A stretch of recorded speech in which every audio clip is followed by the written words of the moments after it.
මේ කතාව ශානි ගැන. එයා තමයි මට ළඟම යාළුවා. මං වැඩ කරන ඔෆිස් එක තියෙන්නේ ස්ටේෂන් එකකින් ටිකක් දුර. ඒත් ශානිගේ ඔෆිස් එක තියෙන්නේ ස්ටේෂන් එකකින් වැඩි ඈතක නෙවෙයි. හැමදාම එයා කරන වටින දෙයක් තියෙනවා. ඒ ඔෆිස් ඉවරුණ ගමන් කෝච්චියට නැගලා මටත් එක්ක සීට් එකක් අල්ලගන්න එක. ඇත්තටම මට ඒක ලොකු දෙයක්. ඉස්සර මම උදේට පාඩම් කරන්න කියලා එලාම් 2-3ක් තිබ්බත් ඇහැරෙන්නේ නැහැ. එහෙත් කොහොම හරි පාඩම් වැඩ කෙරුවා. ඒ අපේ අක්කා හින්දයි. මන් තියෙන එලාම් වලට එයා නැගිටින්න පුරුදු වෙලා හිටියේ. ඊට පස්සේ එයා කොහොම හරි මාව හැරවනවා. ඒ හැමදේම එයා කලේ එයා ගැන හිතලා නෙවෙයි.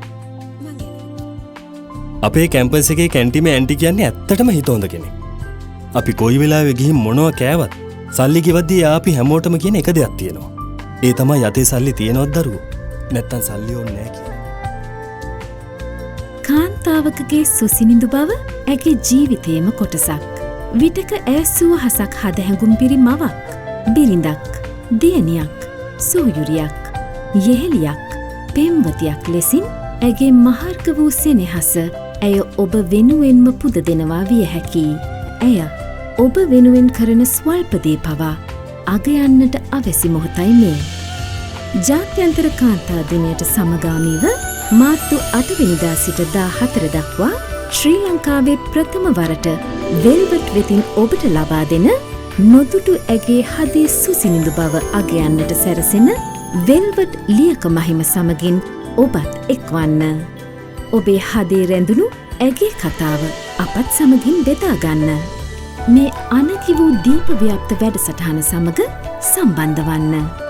ඔබේ නගරයට එන වෙල්වට් ලියක මහිම රථයට පැමිණ ඔබ නිර්දේශ කරන ඇගේ කතාව අපට කියන්න. නොඑසේ නම් 99.2 අමතා ඇගේ කතාව අපට කියන්න.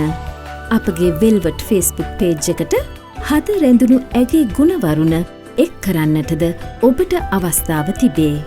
නිර්දේශිත කතා අතුරින් අහඹු ලෙස තෝරා ගන්නා ජයග්‍රාහකයින් 100 දෙනෙකුට රුපියල් 10,000 බැගින් වටිනා මුදල් තිලින හා නිර්දේශ කරන්නාටද වටිනා තිලිනයක් ලබා දීමට වෙල්වට් අපි සූදානම්.